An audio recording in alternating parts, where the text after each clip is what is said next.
السلام.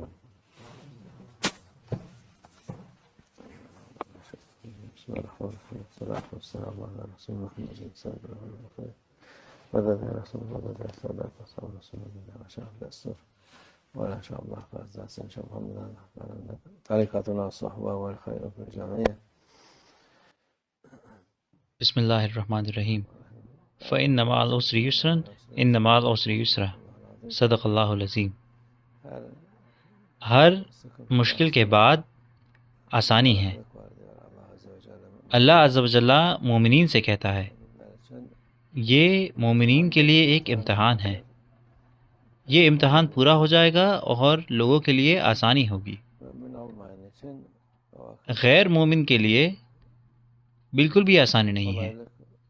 اگر وہ آسانی جیسی لگے بھی تو مشکل ہمیشہ رہتی ہے. جو اللہ کے ساتھ ہوتے ہیں وہ جیت جاتے ہیں. ان کا ہر کام کامیاب ہوتا ہے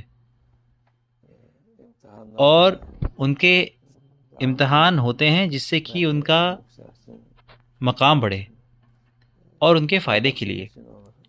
جو صابر ہوتے ہیں وہ آسانی پاتے ہیں. لوط علیہ السلام کے لوگ انہوں نے حملہ کیا ان فرشتوں پر جو انسانی شکل میں آئے.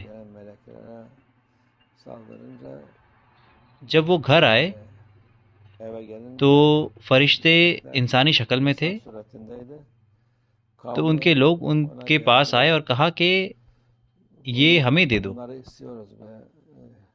تب انہوں نے کہا ھذا یوم نصیب، یہ ایک بہت مشکل دن ہے. میرے یہاں مہمان ہیں اور ہم ان لوگوں کے سامنے شرمندہ ہو جائیں گے. یہ بے شرم اور بے ادب لوگ یہاں پر یہ دیکھنے آئے ہیں کہ ان کو کیسے لے جا سکیں. یہ بہت مشکل ہے. یہ بہت ہی مشکل دن ہے. یہ ایک شرمناک دن ہے. انہوں نے ایسا خود سے کہا اور ان کے سب سے مشکل دن کے بعد وہ پوری قوم تباہ ہو گئی. وہ سارے چلے گئے. وہ سب حق کے پاس چلے گئے. وہ کبھی نہ سدھرنے والی قوم تھی. جب وہ ہلاک ہو گئے تو انہیں سکون ملا. انہیں اپنے پریوار کے ساتھ سکون ملا. جو بھی امتحان میں صبر دکھاتا ہے اپنے سب سے مشکل دن میں اور سب سے مشکل وقت میں، وہ بالکل فاتح ہوتا ہے.